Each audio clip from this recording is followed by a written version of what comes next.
Hi, this is Marcia, and today I'm showcasing Padlet.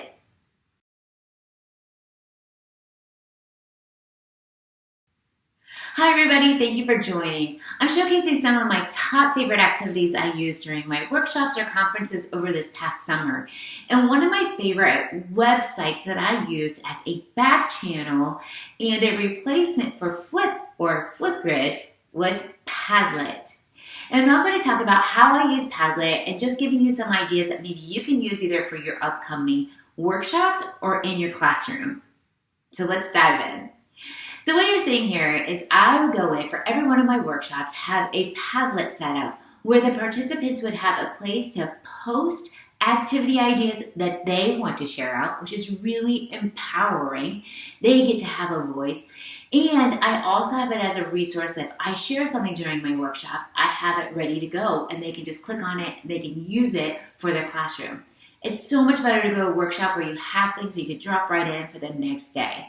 So Padlet is one of my areas where I add in documents and then I share that Padlet link out with them. But I also love the fact that they can interact and ask questions throughout the workshop. So when I'm working through this, like here's one like articles to read, goal setting forms, bonus studio, Canvas studio templates, love Canvas studio. So what I have my participants do, like let's say they can do it as a get to know you activity or maybe as a little icebreaker before lunch. And I like to set up one that's called a 3, 2, 1. And what this is where the participants can go in, they can either type, they can do an audio recording, they can do a video recording, they can even add an image or draw. Wow, like this is really impressive. They can even draw right inside of here. I can even put in a quick little poll question if I wish as well.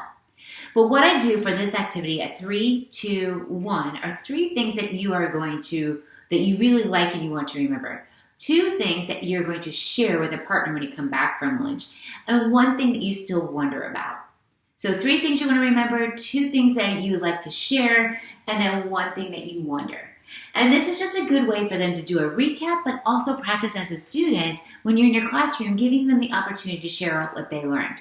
So Padlet, put this as a resource for your back channel for questions at parking lot or a 3, 2, 1 activity. Have fun with Padlet. One of my favorite activities from this summer.